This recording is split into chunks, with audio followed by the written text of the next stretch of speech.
Assalamu alaikum dear student, it's your maths book for class 7. Now today our topic is decimal fraction. For finding a decimal fraction we have important points. Make it remember that it's very important for doing these questions decimal fractions. Find the square root of decimal fraction. Now for must rules applied. Number first, make pair of the integral part of the digit from right to the left. Make pairs of the digit of decimal part from left to right. Then, if the last digit of the decimal part is only one digit, place 0 to its right to complete the pairs. And then place the decimal points in the quotient after dealing with the integral part of the number. And last rule is place 0 in the quotient while taking down two pairs at a time. These rules are explained through the example.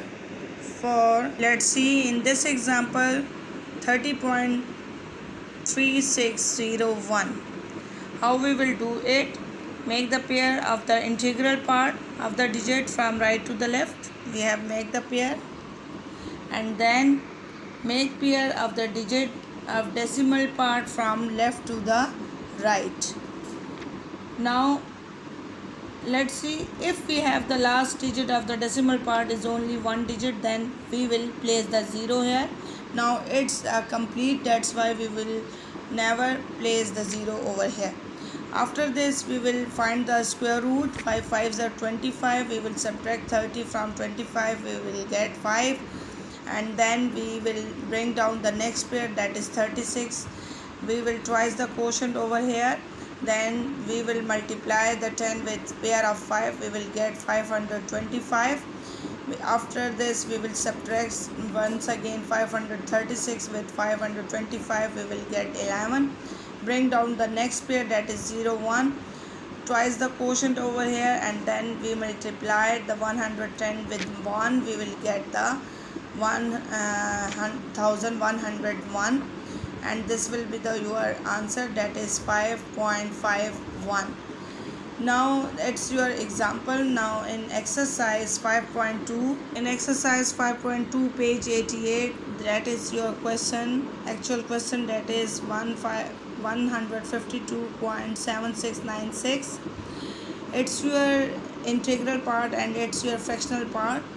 How we will apply the rules of a decimal, how we will find the square root of a decimal, which is a perfect square. Let's see. To find the square root of the decimal, the following rule must be followed. Make pairs of the integral part of the digit from right to the left. Let's see.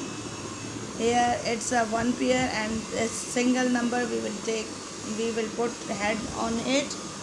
And then make pair of the digit of decimal part from left to the right. Let's see, left to the right. And then place the decimal point in the quotient after dealing with the integral part of the number. Let's see, 1 multiplied by 1, we will get 1. Now 1 minus 1 is 0. So bring down the next pair, that is 52. Twice the quotient, that is 2, and 2 will multiply with the pair of 2, that will make 44. After this we will repeat the process. 52 minus 44, we will get 8. Now bring down the next pair, that is 76. Twice the quotient over here, that is 24, and 24 multiply with the pair of 3, we will get 729. After this we will once again repeat the process. We will subtract 876 with 729. We will get 147. Then bring down the next pair, that is 96. Let's see. After this, twice a quotient and then multiplied the quotient with the pair of 6. 2466 here. Now we will get the 14,796, like that. This is the multiplication of 22,466 multiplied with 6. Now this is the answer of 152 12.7696 is equal to 12.36. Students, we will have apply all the math rules of finding the square root of a decimal, which is a perfect square, and that is the your answer, exact answer 12.36. Thank you students. You can do the all questions in your rough copy of exercise 5.2 page 88 like that. Thank you.